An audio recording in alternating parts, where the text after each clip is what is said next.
Welcome to Change the Climate, the program about the Olympia chapter of Citizens Climate Lobby and efforts to create the political will for a livable world.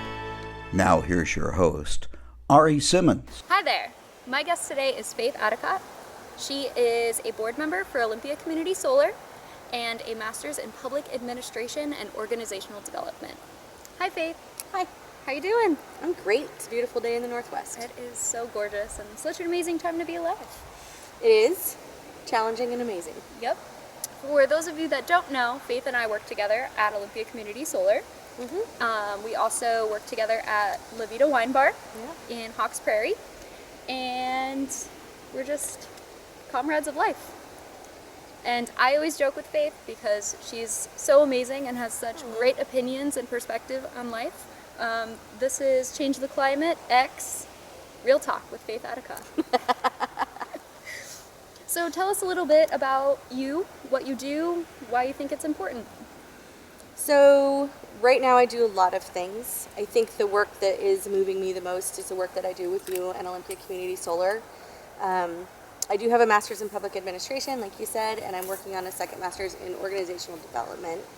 And the way that those come together for me is that the processes and ways that we interact together in organizations and in communities allow us to build healthy relationships, and those healthy relationships allow us to do effective work that makes the world a better place. So whether we're working together to make our organization work better or we're working together to make our community more powerful, the systems are kind of the same. And I find that super inspiring, and it's something that I like to work forward to every day. Awesome. And what kind of work are you talking about? In what fields? So the work that I do with Community Solar is I'm the organizational development steward. So I help make sure that all of our systems and practices are aligned so that we can all work together well, so that we have clear lines of communication and authority, so that we're living our value of shared equity and collaboration and collective enterprise. I also do that work with a small consulting firm in town, working mostly with nonprofits and a little bit with educational institutions to talk about how we build systems that, again, are equitable for everyone involved so that people are engaged and they feel like they have power to make choices and decisions in their lives. And I think that we need that very much at the community level as well, which is so great about Community Solar, is that what we're doing is not just building solar capacity and clean energy, as you know, but we're building community capacity and equitable, ways of living together. Yeah. So there's some pretty complex things in there. Yeah. And a lot of people might not know what Olympia Community Solar is. So can you provide a little description of what? Sure. So what we do together, as well as with 5 other board members and 3 or 4 dedicated volunteers, is we're working to build community-owned solar arrays that provide clean energy to the grid. And it's great because we're helping to move Washington to 100% clean, which is a mandate from the state. But we're also helping everybody throughout the community to be involved in that. So it's not just people who own their own home. It's not just people who have a ton of money to dedicate to solar installation. But, a young couple with their first kid who's living in an apartment can own part of the solution to what we're facing in our climate reality right now.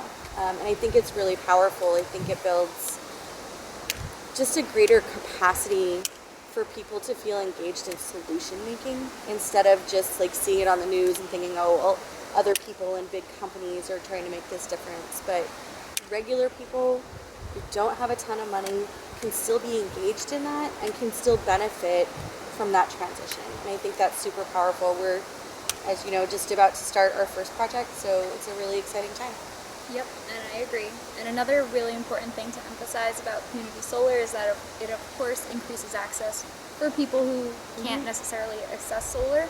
So people who have renting situations or maybe a difficult landlord or something like that, as well as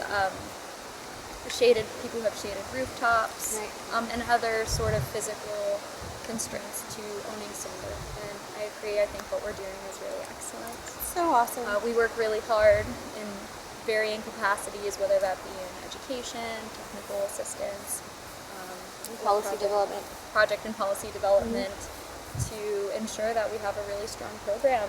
And Faith, your work is just so incredible in making sure that our internal operations and our internal team is on the same page about the level and quality of work that we're producing, as well as the way that we communicate with each other and the way that we interact with the different things that we produce. So I think we had a conversation at one point a couple months ago, and when we put up these community solar projects, these projects are 30 or 40 years long. I mean, you and I will be long gone.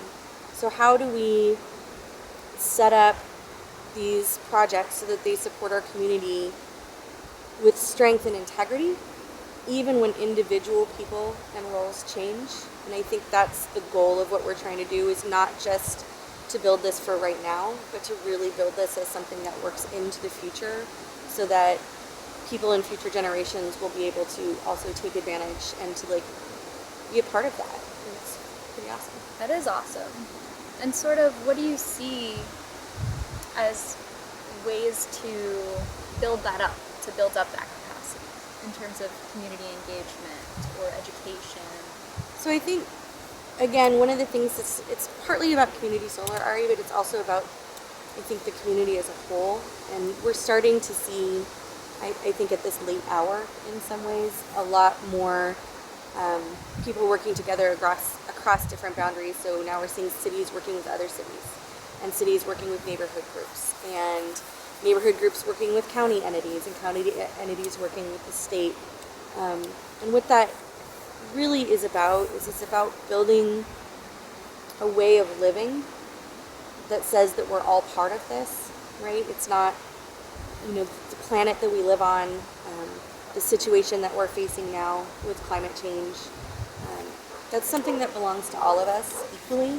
And I think we need to all feel like we're equally invested in making the changes and solutions. And we can't do that if we don't include all the voices that we have in our community and in our society. So that means talking to people who are traditionally left out of these conversations, going to low-income communities, reaching out to homeless communities, engaging groups who represent those populations, talking to kids in schools. Intergenerational engagement is hugely important. Are we engaging, people in elementary school? Are we asking high school students to come to our meetings? Are we reaching out to local universities and colleges and building internship programs? Are we connecting people at every level of government, at every level of industry and economy and business, so that when we go out to make solutions, if everyone's in the room, there's just something different that happens. There's a different kind of energy. It feels believable. When we're all together like that, we can't despair, right? Because we see the power of what we are together. And I think it's something that we're starting to see more of in terms of, from the policy level. But I also believe that groups like ours have to be constantly reinforcing that in our messaging and in the work that we do, that it's important that we build solar arrays, but it's almost more important that we build community. And I think that is really, really vital. And what would you say are maybe the top 3 things to build community? The top 3 skill sets or perspectives to have to build that community? I think that top 3 things we need to do to build working communities where we work together. I think we have community. There's a different thing when we're achieving together. And I think those are, number 1, always look around and make sure that everyone's represented. Traditionally, we have done a very bad job of that in our society. I think we're starting to understand what we lose when we don't have the voices in the room. We can't make really good decisions about who we are and what we do as a community if we're not actually really using that community knowledge and expertise. And that comes from every level. So number 1 is pay attention. Make sure that you're doing the right thing. Number 2 is, when you get those people in the room, listen, right? You can't just go in and, tell everybody about the solution that you thought up. You have to be able to listen to other people's ideas. And the fact of the matter is that something that works for me might not work for other parts of my community. And we need to be able to adjust to that. There are really healthy processes and ways to do that. Things like appreciative inquiry, participatory leadership, which the city of Olympia is currently working with really well. These things are processes that allow us the freedom to move within that space of listening and attending to each other. And then number 3, I would say, is follow through. The worst thing that you can possibly do is ask somebody for their voice and not listen to them. They will be more disengaged from that disappointment than if you had never talked to them at all. So pay attention, invite everyone, listen to everyone, and then include everyone's voices in the solutions and plans that you make. Follow up with feedback, continue that process over and over and over again until it just becomes a habit, and it's just the way that we are together, and we're building solutions every day that include everybody. That's a really great response, and definitely some really valuable tools. And you pointed to some pretty good terms like appreciative inquiry and things like that. Do you have any specific recommendations of places to go to for organizations or individuals who are looking to expand these capacities? So there's a lot of learning that can be done online. These days, pretty much you can do a little course anywhere. The Center for Appreciative Inquiry has a Facebook page, and it's a really good way to get a little grip on things. There's also a fantastic organization called Mindful Leadership that works all across the country to help us learn to take this space mentally to be able to do that listening and not just respond all the time. You're always welcome to drop by the Olympia Community Solar site. We have some of those resources, or my organization, Confluence Consulting Northwest, actually has a whole page on my webpage that is resources to help people connect to those kind of learning and process tools. Excellent. Those are some really great resources. Thank you so much for providing those. So, you're very busy. Yeah. You are not only a student, Right. and a board member and hard worker on the OCS team, but you do a lot of other projects, not Sure. necessarily associated with solar or clean energy. Can you expand on a little bit about what you do? So I work with Ariel Benson, who's a really awesome MPA graduate as well. That's a Master in Public Administration. And together we have been doing some strategic planning work with local nonprofits. We worked with PIPE, which is Partners in Prevention Education, with Renata Rollins and Charlotte Messenger, to do some first ever strategic planning, mission and core value work. We used appreciative inquiry in that process to bring the board and the staff together to share vision and goals, and that worked really well. We just completed that project. We're working with a group called the Backbone Campaign, which is artful activism on Vashon Island, also to do strategic planning and event planning for them as well. And then I'm also engaged in a number of projects through my schoolwork, including working with a group called Empowering Youth Exploring Justice that does racial equity and youth justice work in Cleveland. And then I've done some appreciative inquiry work with some private companies as well. Wow. And how do you see all of those things sort of intersecting with some of the core systemic things like climate change and racial inequity? How do you see the social justice components combining with environmentalism to really form the kind of community that we would like to see in the future?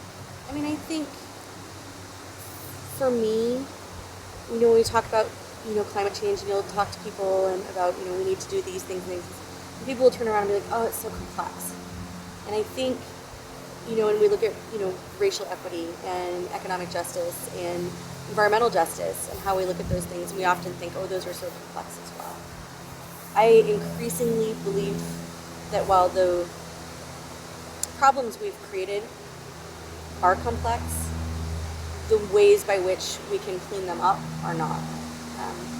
Engagement and really listening to each other is something that works no matter what you're looking at, whether that's climate change or organizational development or working with inner city kids or helping an architecture firm figure out how to move into a new office space without killing each other, right? These are, what it all comes down to is how we respect each other, how we respect the spaces in which we work together, how we respect the planet that we live on, and the other entities that we share this planet with. And when you come from that core of dedicated inclusion, outcomes are different. I don't think it needs to be more complicated than that.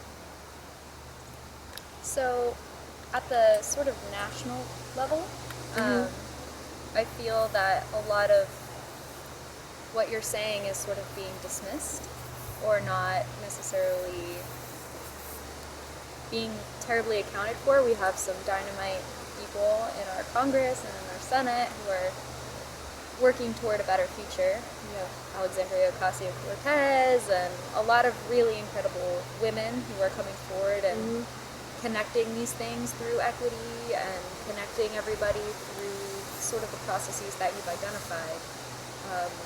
Can you speak to how we can start either locally and then expand this perspective outward, or does there have to be a major shift at the national level to really produce these sorts of outcomes and these sorts of processes? So, in systems theory, which is kind of complicated, I know, and it's not a direct answer to your question, we tend to believe as people that power resides at the top, and that the way that things change is you change the things at the top, and then it trickles down. Remember, trickle down economics. That is fundamentally untrue. The way that systems happen is little things come together and make a bigger thing, and then those things come together and they make a bigger thing, and that's how you end up with complex systems. But the service and the action is always at the bottom. The entire system exists to serve the things that are the most base units, in this case individuals and individual people. So while we have constructed a tottering and ridiculous behemoth of power structures in this country, that means that patriarchy and hierarchy are completely out of control, and we have allowed ourselves to believe that those persons in that kind of national spotlight are the people who are really making decisions. The fact of the matter is that the more that we develop healthy systems, communications, processes, communities at the local level, the stronger we are to resisting kind of the caprices of, those, I'm going to say ridiculous people, and you'll know what I'm talking about, those ridiculous people who make bad decisions at the perceived top. And the more that we can build that everywhere we go, the more that we keep that ethic in every meeting, in every room, in every interaction, the stronger we become as a community to really affect direction and change together. Of course, it would be lovely to continue having, just Pramila Jayapals and AOCs and Ayanna Presleys, but we have to work with everyone. This is a country that's diverse, and I think with integrity and respect, we can do that. I don't know that there's any other way, but just to keep doing it together as much as we can. So what you're saying is people have the power. People have the power. And when you're together and you're united in a common mission, in a common vision, you can achieve great things together. You can. I think more importantly than people have the power is that people have the love. The power is meaningless if it doesn't serve a purpose. And I think that's what we've lost a lot here. And it's the thing that we have to struggle to get back to in order to make real changes that are going to be systemic and lasting and sustainable for the future. But there's, in my sort of experience and vicariousness of all of these different types of issues, you're just constantly bombarded on social media, through the news, even through conversation these days about all of the negative. I think a lot of people are dealing with very inherent traumas. Sure. And while I agree we have to kind of connect together and work through those traumas, a lot of people aren't able to connect to the groups that they need to connect to, or get the sort of help that they need, or even become educated about how to deal with their traumas and things like that. And we are, we're not only in a climate change crisis, we're also in a houselessness crisis, in an economic crisis, in a democratic crisis right now. So it's just, we're just riddled with these sorts of complexities, and to hear that there are these very simple steps that you can take toward building the solutions, it almost seems impossible to comprehend that sort of thing. And while I don't want to be negative or anything like that, because I believe in the power of each other, and I've even seen our own local environmental groups, even Olympia Community Solar, act as a really comfortable place and a really sensitive place to the different types of traumas that exist in this field. What would you say are some of the core things that people can do to acknowledge their pain in these processes, and to really sort of overcome and become involved and become engaged in solution building? That's complicated. So well, because there's kind of two things that you're talking about. So one is, the very real sense that people are living in a space of trauma and are subject to some kind of daily despair-making situations, right? And then the other thing is, how do we come together to do work? And those things are tied together, but they're different things. I think that how do we come together to do work is something that we've talked about a lot. In terms of how do we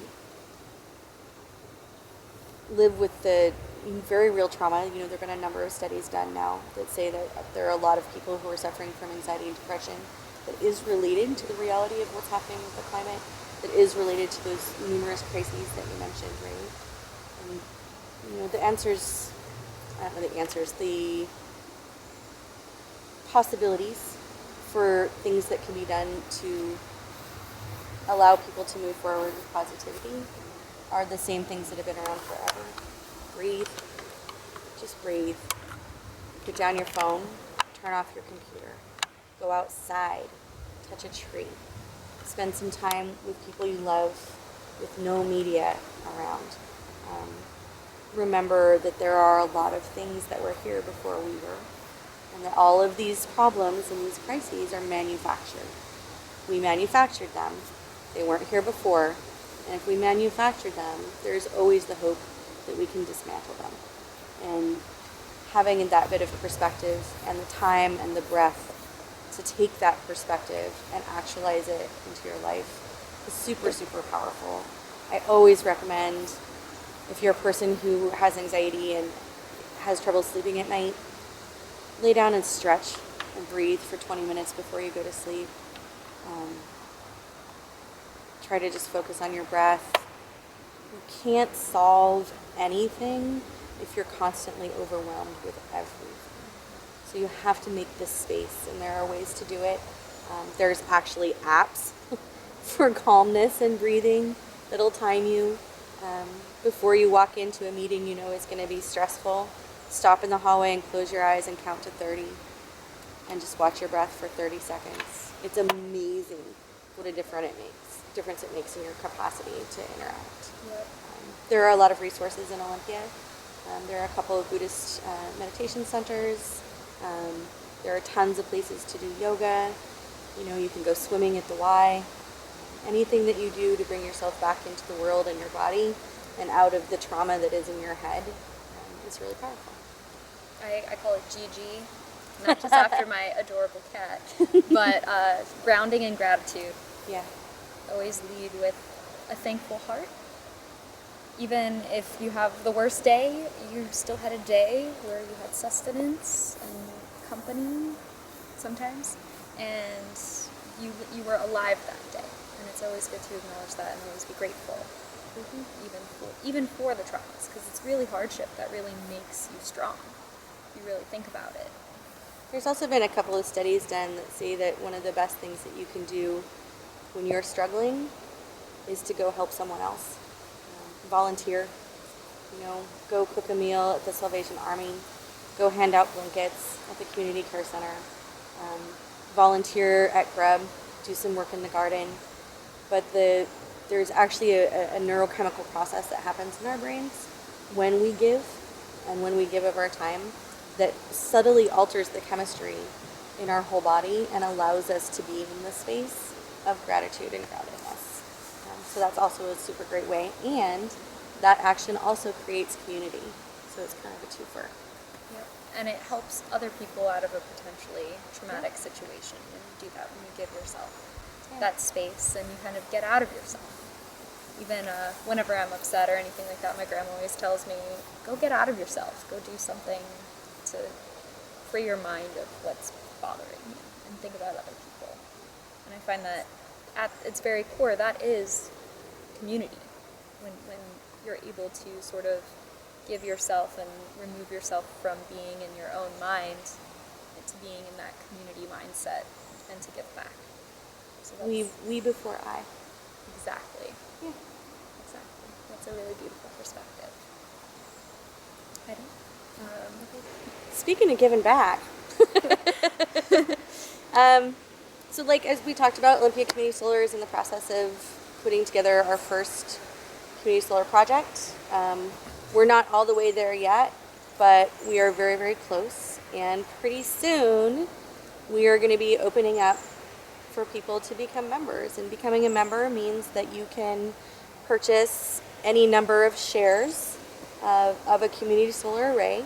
It doesn't have to go on your house, and you don't have to pay for the whole thing. And it is a part of being a piece of the movement towards 100% clean, but also a great way to, have clean energy coming into your own life, in your own home. And we should be having those available in the next 3 to 4 months. So keep an eye out. If you want to go to info@olysol.org and sign up for our email newsletter. As soon as we have offerings available and more information, we'll be sending those out. It will be first come, first serve. So limited number of shares available. If you're interested in participating, absolutely contact us and get on a list right away. Yep. And you can also like us on Facebook at Solar, Olympia Solar. No. And you can also like us on Facebook at Olympia Solar. Because our project is the bomb. Because we are awesome. Get involved. Sign up to volunteer. Give us all your money. Give us your money. I hope that makes it on there. Yeah. Oh, love you.